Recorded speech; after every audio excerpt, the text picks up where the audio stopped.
Alright, here we go.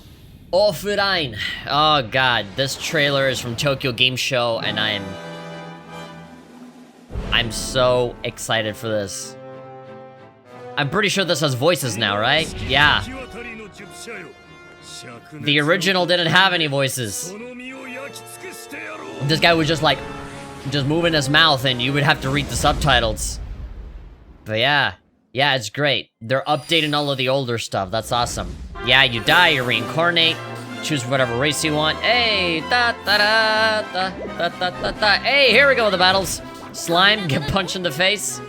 Mayu. All right, cool. Huza, my boy Huza. This is what I started with Wet Link stuff. And then yeah, this girl.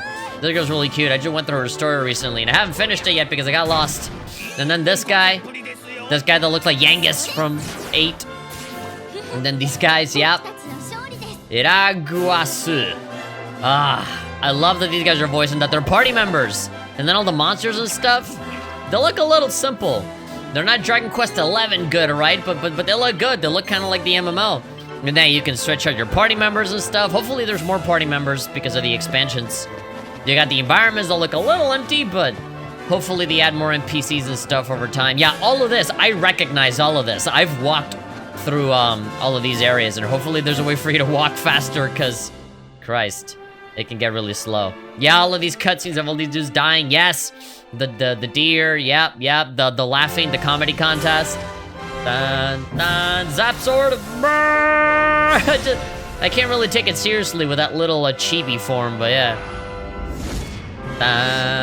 It does look really cool. Dragon Quest X offline. We gotta go back. We gotta go back and see it again. February 26th, coming out everywhere, basically, except for Xbox.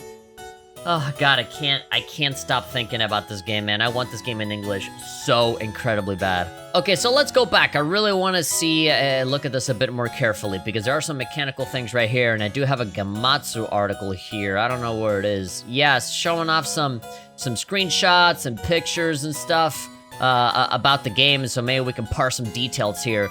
We know there's a physical edition coming out with some special pre-order bonuses. And I think a certain editions come already equipped. They already come included with version 1 and version 2.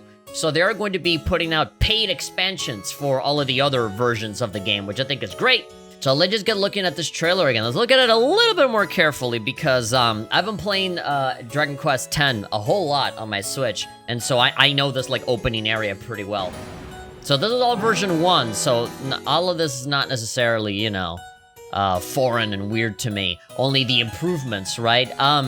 Some people have said that, oh, the game looks like crap, it looks like a mobile game, but I really do ask that you go back and look at the original Dragon Quest X, you know, like the Wii version, even now with the Switch version, right? Looking at the graphics and stuff for the environments or whatever, if you look at that and you compare it to the newer version, it really does look like a massive glow up. It kind of reminds me of the Pokemon Diamond and Pearl remake, right? Everything is chibi, but everything looks so much nicer. When you compare one with the other, it's a night and day difference. It really does look so much better. And if all of these pre-rendered cutscenes show up with voices and stuff, then that'll be so much better as well. You know, this is a really great thing for the offline release, because they're looking back at all the older stuff that the MMO doesn't really focus on, right? The MMO is like, all right, this is done, right? This content is finished, and now we're moving on to version 6 and beyond and all that stuff. They're focusing on all the new stuff, right? And so now this gives them an opportunity to go back to the beginning, to the older stuff, and essentially do like a remaster, you know, brand new version. You can do quality of life improvements and stuff. I feel like this is great, you know? And this is a fantastic alternative for me, because I've never been much of a multiplayer guy myself. I've always rather play single player stuff. And even with Dragon Quest X, right, I play it like it's a single-player game, because I just go to the bar every time I log in, and I hire NPCs that are higher level than me, so that we can just go and fight together, right? Like, the chibi little character models are kind of a small price to pay for everything else that we're getting that's an improvement, right? Everything is getting rearranged and restructured to kind of fit a traditional Dragon Quest experience, and so obviously, this villain is going to be included, and there's going to be hints and implications for the future.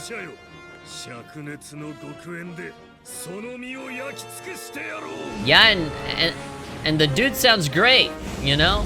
He sounds like exactly like what I was envisioning him to sound like. So I remember when I reacted to this back when they first announced this, and because there are 5 expansions, now 6, you know, 5 expansions for Dragon Quest X, I saw these 5 symbols, and I accidentally confused them with every symbol being an expansion. In reality, these are the 5 tribes for Rise of the 5 Tribes for version 1, right? And these are like the key emblems and stuff like that, the little colors. And so, yeah, I got hyped and I kind of thought, oh my god, we're gonna get all of the content from the MMO in just one game. And kind of, but not really, right? At least not on release. On release, it'll just be version 1, which is already a ton of content in and of itself. But then, we have the paid expansions, right, for version 2, and hopefully we get more. I really am hoping we get more, especially they bring it over to the West. I see no reason for why they would ever not put it out in the West, because think about it, right? This is perfect if you want to save yourself the cost of servers and running an MMO and having to translate all this stuff and doing timed events and all that, and then being worried about the MMO having to shut down because, oh, there aren't enough people playing. And of course, because of like Asmongold and all of these other influencers that have jumped into Final Fantasy XIV and started playing that MMO, which is also Square Enix, I don't know if they want to cannibalize their own audience by like splitting them in half and making them go to different MMOs, right? Like, Final Fantasy XIV has beaten World of Warcraft. It is massively successful. It already takes up a ton of effort to get people to play a game like that, right? And so now that it's happening, it's like, no, leave them there, right? Leave those subscriptions rolling. Don't try to, like, you know, okay, now that we finally got people to play FF14, now let's pull them out of there and let's try to sell them all over again on this new thing. It just seems like a stupid choice, right? Leave them on FF14 and then have this alternative where it's the single-player product where, yes, you don't get the social aspect of it, but you still get the core experience of the story, the characters, and who knows what else they'll add, right? I'm still playing the MMO, right? It's not like, you know, the MMO is gonna disappear and go away forever. It's still there, and I still play it, right? But I think this offline version is gonna give these older versions, 1, 2, and 3, and 4, I guess, the much-needed update, right? Is giving it an update, is giving it an upgrade, is giving it that spit and shine, that polish that has sorely been needed, right? Bringing it up to the standards of today with version 5 and 6, where they have voice acting, they have, you know, new gameplay features and stuff that didn't necessarily exist in version 1 and 2, right? So I feel like this is all for the better, right? Whether it's online or offline, these are all improvements nonetheless. And so all of the NPCs and events and things that happen are going to be far more purposeful. And this just seems like the perfect game to be able to have on Nintendo Switch or something, right? With the chibi characters, probably the graphics run a little nicer. There's going to be a PlayStation 5 version, so that's going to have like the next-gen upgrade with probably better frame rate and resolution and stuff. There's literally no reason for you not to be excited for this. And the more excitement you show in like social media and in videos and stuff, the more Square Enix is going to look at that and be like, oh yeah, so people really want this, right? Oh, here's this influencer that really wants it. We'll give him a copy of the game so that he can promote it to his audience, right? That kind of stuff.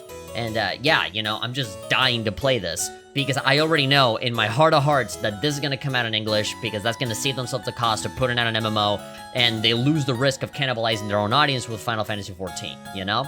And for anybody that's like a super hardcore fan, you know, a how do you call it in marketing terms, like a super user or something like that, or a whale, then those people are already playing the MMO, right? They're already playing it on their computers or on Switch or what have you. And yeah, I love this. I love this little shot of the slime. It's impressive how like different engines, different graphical styles and stuff can make this very simple little slime look different, right? Because obviously you have the first 3 games and the slime looks a little different there. The Zenithian trilogy on DS, the slime looks different. It's not even blue, it's like purple or whatever. And then in like the 3DS it looks different. On PS2 it looks different. In Dragon Quest XI it looks different. Like the texturing and the lighting and the shading for it just looks so distinctive every single time. And here, I've never seen a slime that looks like this, right? It's the same blue slime as always, but like just the coloring of it, it just looks so different. The floor, the textures on the floor here look unfinished. There's no wonder that they said that the game is gonna come out in 2022 because, hey, we're not done with this, and this looks like a weird Bob Ross painting, you know. This background here clearly looks like a poster that somebody put up to make a background as opposed to the actual environment. The actual environment is just this ground here, but yeah. And so let's take a look at the interface and stuff. So already, this tells me that it's not gonna be like real-time battle, right?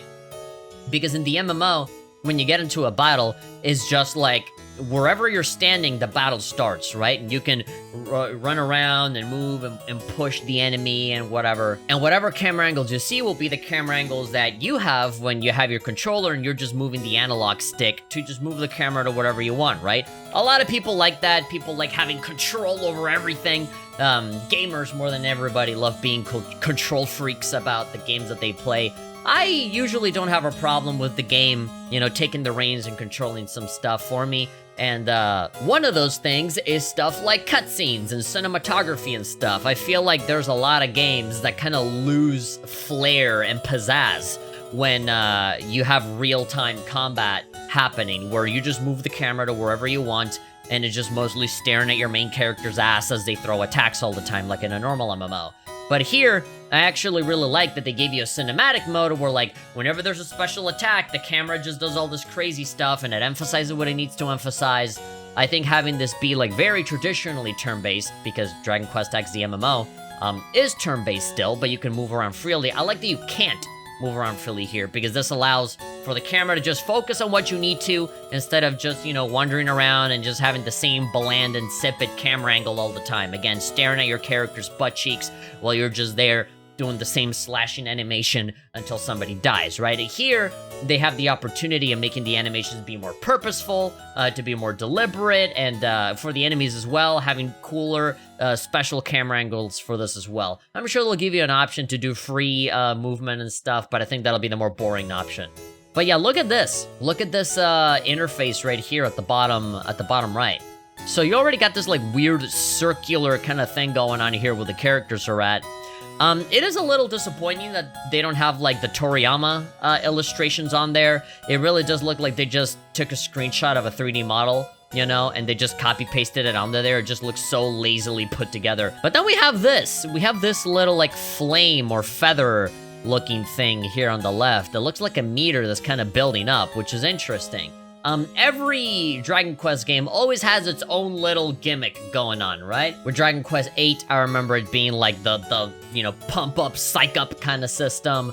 I remember with Dragon Quest 5, it was the monster taming. With Dragon Quest 3 and 9, it's like jobs or whatever. They all have that one little thing that always distinguishes the combat from one to the other. And I know that with Dragon Quest X, the MMO, it was the free movement where you have the enemy, and the enemy can move towards a party member to emphasize their attacks on them. And so what you could do is that you can coordinate with your party members to actually push.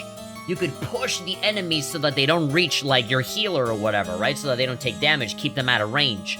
And so that's something you could physically do, and so your positioning and your placement in the battle was actually important, right? That was fun. But now, from the looks of it, it doesn't seem like that's gonna be a thing anymore. It looks like they're gonna have this weird, like, limit break looking meter. I can only imagine that when this fills up all the way to max, you might be able to do some special ability or some big co-op attack or something. It has like little pips. It's like sectioned off into pieces. So maybe it might be a thing of like, oh, if you want to do like zap or something like that, then that's, you know, 2 little segments of that meter, not the entire meter, right? Maybe there is some big, super hyper special attack when you use all of your meter in just one attack. But, you know, as soon as you get that little segment right there, when it fills up, it's like, oh, you can do a flame slash and it won't cost you magic or something, right?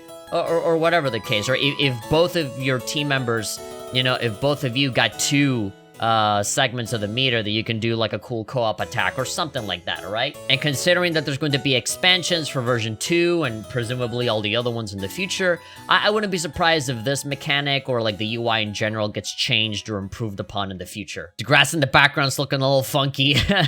Again, yeah, for all of these details, this looks like a Switch version of the game or something, but whatever, the graphics aren't really like, you know, something that I'm really worried about. For me, it's the story, the atmosphere, the music, all that stuff, you know what I mean? And I'm already liking these character models, you know? Obviously, when you look at the MMO and you look at the big, like, adult-looking figures, it might be a bit of a turn-off to see these smaller guys, but seeing them up close, they look pretty good, you know? I really, I get used to it really fast, you know? When you look at the little details here of the clothing with the Dragon Quest, like, main dude here with this little sword, it looks cute. I mean, I kind of like it. It reminds me of Final Fantasy 15 Pocket Edition. It reminds me of Dragon Quest 9. It reminds me of all the other games that also have like really tiny figures, right? But yeah, I like seeing this. I like seeing the slime pop up. And then boom. Yeah, and I love that they're all boys. You know, you see this illustration, this should be on the UI showing the characters, not this like crappy, like stilted little 3D model, right? Because we can already see that, right? Just show me the picture, show me something cooler. But yeah, she's hot. I like her, you know? I like seeing all of the different race. It's so diverse. I love seeing the diversity of all of these different party members, that they're all one member of every race. My boy Huza, I keep calling him my boy because when I started playing this game, I went for the wetling, the water merman people in the story first. Still level 36, level 37 with Huza, and then he has his big-ass sword, so obviously he's gonna be the guy with the double-handed sword, no shield, another really strong guy that wants to be a strong guy. His voice is exactly what I envisioned it to be, because obviously in the MMO he has no voice, and so I like to see him actually be voiced. You can see here in his arm, the sword is kind of clipping, but yeah. But again, you know, these are all little details that get ironed out. This Chimera's looking real funky. He looks stoned out of his mind. Also, really weird that, you know, we have the little tiny chibi figure here, and the monster's like ginormous, right? So I really do wonder how the scale is gonna be with all these monsters. And then there are some monsters that are technically characters, right? Like Count Riberio or something, like that big fat like cat guy. That's like a boss early on in the game here in the Wetling story. Like, how big are they gonna make that guy, right? Or if he's a character with dialogue, are they gonna make him chibi too? Like, I really am thinking about all the other bigger characters and thinking, how are those gonna be changed, if at all, right? I love his design, man. He's so cool. He's one of the biggest badasses. He's like an emo, like, oh yeah, you know, like, I'm cool, but I'm not gonna say that I'm cool. I want you to tell me that I'm cool. Just kind of standoffish, soft-spoken, you know, wants to be the strongest kind of guy. If you're Goku, he's your Vegeta in a way, you know? He kind of has that, like, Trafalgar Law kind of coolness to him. There we go, in his little victory pose. And so, the cutie patootie herself, we have her. And so now here, she has her meter almost filled up all the way, level 36. Yeah, Fuda. Yeah, Fuda? I think that's how you say it.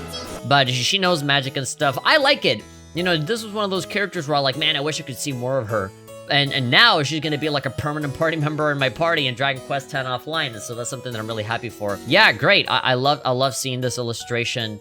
I love that she's a character. And you know, when it comes to really small, short characters like her, and then the other race of like really small, short guys, you can't even tell the difference between this and the MMO, right? Because they're already tiny, so there really isn't all that much that you can do to make them even smaller, right?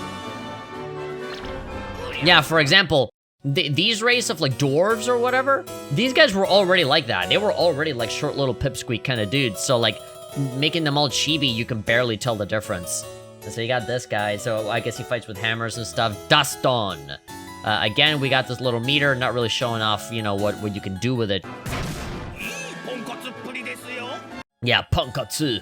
Daston. I love this guy. He seems really expressive. Again, massive Yangus vibes coming out of this guy. It reminds me so much of Yangus from Dragon Quest. And even when you play the MMO and you see the cutscenes play out and you see like the running animation, it's like literally 1-to-1 exactly the Yangus running animation from 8. You know, the big ears, the big fat like round, you know, shape of his face and stuff, the big bulbous nose, the big, like, oval kind of smile. This guy's Yangus. He's green Yangus. Dustin. Oh, yeah, I love this. Seeing the little animation of how the enemies present themselves and stuff. And then this is very, like, Dragon Quest 11, right? You know, the menu where you change your lineup or whatever. Yeah, Batoru Memba. Battle members. In English, they change it to lineup. But, yeah. It was cool. I don't know why they gotta hold it for so long. Yes, let me show you step by step that you can change party members. And again, this also looks very simple, right? Like, this blue border barely moves and stuff. This is very clearly, like, an early version. I would love it if all of these were, like, the Toriyama illustrations instead of these really awkward, out-of-place looking 3D models. I mean, they don't look... I mean, actually, no, they do look kind of bad here. It looks like a bad, green screen screenshot of the 3D models, right? I would love it if it was just the 2D illustrations. That would be so much better. And then here they're showing you the environment. So this is Dustin's area, I'm pretty sure. But, I don't know if we were supposed to be shocked or surprised or impressed. It's not necessarily impressing me because it just looks really barren and empty. But then again, to counteract what I just said, when I play the MMO, it's also pretty empty. It really depends on what server you go. There's some servers that are like packed, but then there are some servers where, you know, you won't find anyone in like a 100-mile radius. Some servers are just empty because some servers are made for like beginners that you want to learn the game. Some of them are for people that live stream and they want to record themselves and stuff. And that's the server that I'm at. And then there are some special servers that are made specifically for you to like hunt for metal slimes and level up faster and stuff. And get stronger. So, you know, there's different servers for different purposes and different audiences. And so, like, to me, this is not the worst thing in the world, seeing it be super empty. But I really am wondering how they're going to restructure the game. They're restructuring it to be a more single-player kind of thing, but I'm barely seeing any NPCs. I don't see any monsters rolling around. It just looks really barren. And so when you're just awkwardly just kind of moving around with nothing happening, it does feel a little weird. I'm wondering how the camera angle is going to work, right? How are the cutscenes going to flow? Are they still going to be like fully animated with like motion capture and stuff like in the MMO? Or is it just going to be this like isometric, like Sonic 3D Blast kind of perspective where you can just see people from very far away, you know, emoting, and you can see the story be told and stuff. I really am hoping that they at least try to work with the camera a little bit more, and you can actually see close-ups of the characters and stuff. Because if it's just like this static over, you know, bird's eye view, then I don't know how much I'm gonna like it. And hopefully it's not fixed. Hopefully you can like, you know, turn around the camera and stuff, because these environments really are beautiful. I do recognize this place. This is like a wetty city that is used as kind of like a home base for you to, you know, go back to. I wonder what are they going to do? Are they going to have Rura stones? You know, are they going to have zoom stones? Or are they just going to give you the zoom spell right out of the gate, where you can learn it early on, right? Because in the MMO, especially in version 1, they get super duper stingy with your zoom stones and where you can use them and stuff.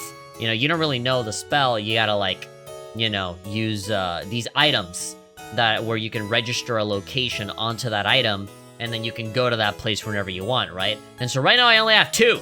And so I basically just use it for the city that I'm on and for the dungeon that I need to take on, right? Just for those 2, but that overwrites the previous location that you were at, you know?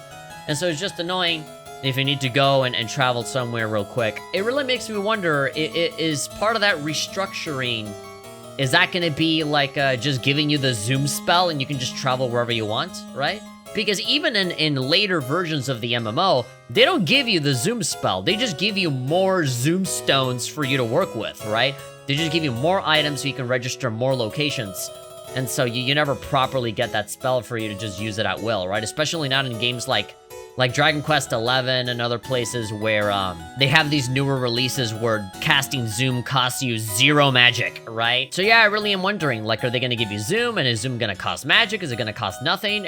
Are they going to have Rura stones? Or is it going to be like a reward? Like, hey, thank you for saving the day. Here's your reward. Here's the key emblem, and you have a Rura stone for our location. So you can just, you know, go there, right? That could be a pretty good replacement, right? You don't necessarily need the spell, but like every time you beat the story arc in that place, you're rewarded with, hey, here's the shortcut to this place, right? But yeah, I'm seeing a lot of walking here with not a lot going on.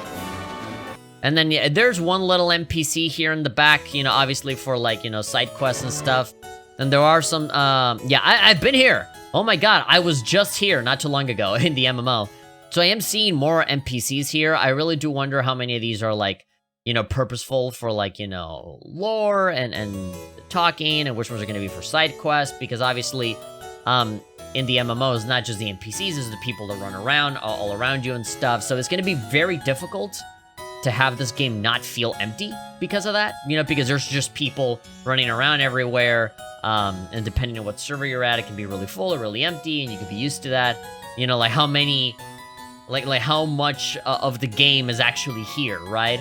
For NPCs giving you information and stuff. How much of this is going to be new? How much of this is going to be like repurposing, you know, characters that already exist? And I know that, you know, in the MMO, you have like little name tags and stuff at the top of people's heads, even if they are NPCs. And here, you're not really seeing that at all, so yeah. I like seeing the running animations. I really do wonder how like the menus and stuff are going to work, you know, because obviously with the MMO, there's so much more for you to manage with the menus, but here, obviously, they're going to keep it simplified because there's a lot of online elements that are not going to be a thing. Another little base here in the desert, again, weapons and armor and stuff. I wonder how the weapons are going to work, you know? Because in the MMO, there's, like, lists and lists and lists. There's so much stuff that you can do for, like, being a craftsman and you know, forging stuff and the way that the market works, where you sell stuff and give away. Like, as soon as you wear an item, you can't, like, sell it, so you have to, like, discard it or you know, take it apart for materials and stuff. So there's a whole thing, there's a whole ecosystem there, and so having this single player version really makes me wonder how are they going to deal with it, right? Yeah, you got this oasis, got this area. Well, at least they got the footstep sounds in place. Yeah, I didn't really see the camera change at any point. It all seems to be fixed, which would be kind of disappointing, but you see, this feels like a proper cutscene, right? Yeah, there's like close-ups and stuff and actual camera angles, but then like there's stuff like this, right, where like it just stays on that angle and it just makes everything so much more boring. Yeah, like this, you know? I remember, you know, for this, there was like a big close-up on the two of them. Yeah, I don't necessarily want this to play out like a Pokemon game, you know? There we go. Rise of the 5 Tribes. Offline. I want this game very, very badly. February 26th. God. In version 6, 2-item fall. Ultimate Deluxe Edition with a whole bunch of stuff. Yeah, so there's the basic one, but then you can get the other one that just comes with both, you know, with both versions. So, it's cool. I mean, I don't know why they're showing this. This is not what the game looks like. I guess this is just like the opener, the opening cutscene when you turn the game on. But yeah, you know, like, this already looks a lot brighter and more colorful and overall just better than the original. I'm pretty sure in this article they show you like a comparison image. Yeah, here we go. I don't know if we can make this bigger. Yeah, there we go. Yeah, look at that difference right there. So before, yeah, it looks like an adult, and then after, yeah, it looks like they just smashed him like this. But you know, it doesn't look bad. At least not in my opinion. It could obviously look a whole lot worse. This is what I was talking about before. When people were saying like, oh my god, the game looks so crap, it looks like a mobile game. And I'm like, really? I mean, look at this one. This is the MMO right now in 2021 as it stands, and then moving on to this one, like, it feels like quite a bit of an improvement, right? You got shadows and lighting and brighter colors. Like, they put like a Minecraft shader on this thing, and it looks... Here we go. Here's another one. I think is the exact same screenshot. Then, blah! You know, you got like, you know, NPCs, and it looks brighter and nicer. Everything that looks a bit more deliberately made. Yeah, I mean, it just looks nicer, you know? Obviously, like, the tech that they didn't have before during the Wii days, they're definitely utilizing it now. Yeah, I mean, they all look the same size, right? It just looks a little weird. They look a little funky. They're not perfect, obviously.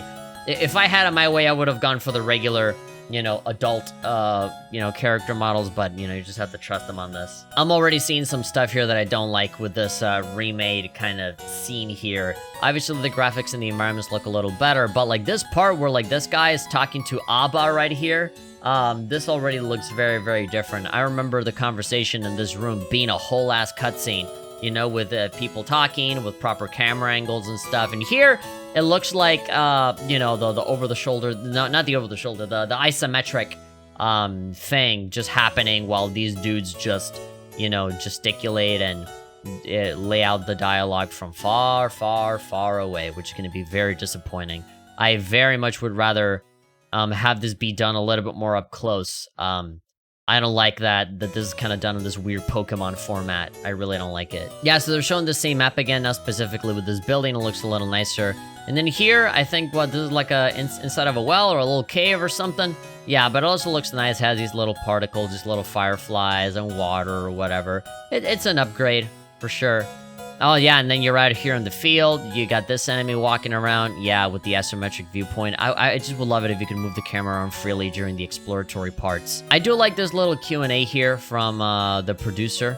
Why did you change the appearance? Yeah, the number one question, huh? Why? Why'd you change it? The world and map originally designed for Dragon Quest X Online were changed to a scale suitable for offline. Suitable for its scale, but we don't know what that scale is, which I guess is smaller. How far does the story go? As the subtitle suggests, we're only going as far as Rise of the 5 Tribes at first. However, the story continues beyond that in online, so we're hoping to do something about that. but nothing has been decided yet, and I don't have any information to share. Well, that was then, and now is now, where now they have announced that they are going to be selling like these expansion packs and stuff like that.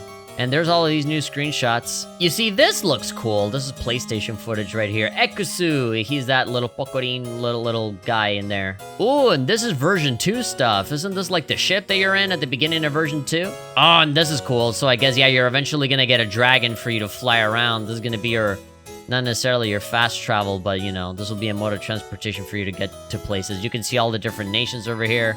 Yeah, it looks cool. And then all of this art, yeah, for all the races. And then like seeing how they're actually shown in the game is just funny. And then, oh god, like the cover art for this is like actually amazing. It's so cool. And then there's like a wallpaper version of this too. Yeah, it looks so cool. The original like version 1 Dragon Quest X cover looks so good. And all the other ones look great too, right? But this is like the iconic one, right? This is like the most memorable one. I seriously can't stop thinking about this game, man. I really can't. And they are going to be showing like gameplay of this on October 16th, I think. Yeah, October 16th, Dragon Quest X offline. There's Shido over there, that the virtual YouTuber. There's not going to be her though showing Dragon Quest. It's going to be this guy in the middle, some YouTuber. And yeah, they're actually going to show, presumably, like, uncut, unedited footage of Dragon Quest X, and that's something that I'm very much looking forward to. PS5 and PS4, presumably they're going to show PS5 footage. Yeah, man, I want to play this game so badly. And I technically can, right? I technically can play it through the MMO right now, but, like, this is just a different version that seems tailored specifically for people like me, right? That don't want to go through the multiplayer kind of thing, that don't want to be always online, that want to be able to take their game everywhere. And of course, to have the game translated in English, right? Hopefully, I really am begging that the game gets translated in English. Like, seriously, every day ever since they announced this, I think about this game at least a little bit. I'm just really excited to see what the improvements are, both mechanically and visually and stuff. Say what you want about the little chibi models, the environments for sure look a tad better. I wouldn't say that the enemies have gone through a bit of an art style change. They do look a little different. They kind of look like what they look like in the 30S version, right? But I feel like that's mostly lighting and shaders and stuff like that to kind of fit the more cartoony, chibi look of, you know, the character models and everything in this game. But yeah, if the core story is still intact, then I'll be good, right? But one thing that I am worried about is how much of it is going to be that isometric viewpoint. And, you know, you're gonna have these big dramatic moments where, like, you know, you see a character breaking down and crying, but you see, like, this little tiny guy from all the way over here, like, doing something. It's like, you know, and if you go to the MMO, it's like actual, like, you know, proper close-ups and camera movements and stuff. Like, it feels like there's actual cinematography involved, right? And here, I fear that it's just going to have the same pacing as, like, a Pokemon game, right? Characters just move around, dialogue, turn around, and then move, right? Just... It's gonna feel really frozen and stilted, like little toys moving around as opposed to actual people and humanoid characters and stuff. But hey, I already invested a ton of money into buying all of the expansions for Dragon Quest X, the MMO. So, you know, even if it's all in Japanese, I'm still gonna play and power through all of that. And I am super duper down to play this as well. So, yeah, I'm already giving Square Enix my money for the Japanese version, and I'm more than willing to give them my money again for this version if they bring it in English. And if not, then I'll buy it anyway. I'll buy it anyway and hope that there's like an English patch at some point that comes out. But anyway, gosh, I don't know how to end this video. I kind of just started by just watching the trailer and then just talking about it. I really want this game to come out in English. I am dying to play this. Please, Square Enix, if anybody from Square Enix is watching this, hook me up. I will shill for this game until the cows come coming home, because I'm a big Dragon Quest fan. But like, gosh, yeah, this game just looks so good, and we just need it in English. We just need confirmation that it's coming at least. Oh man.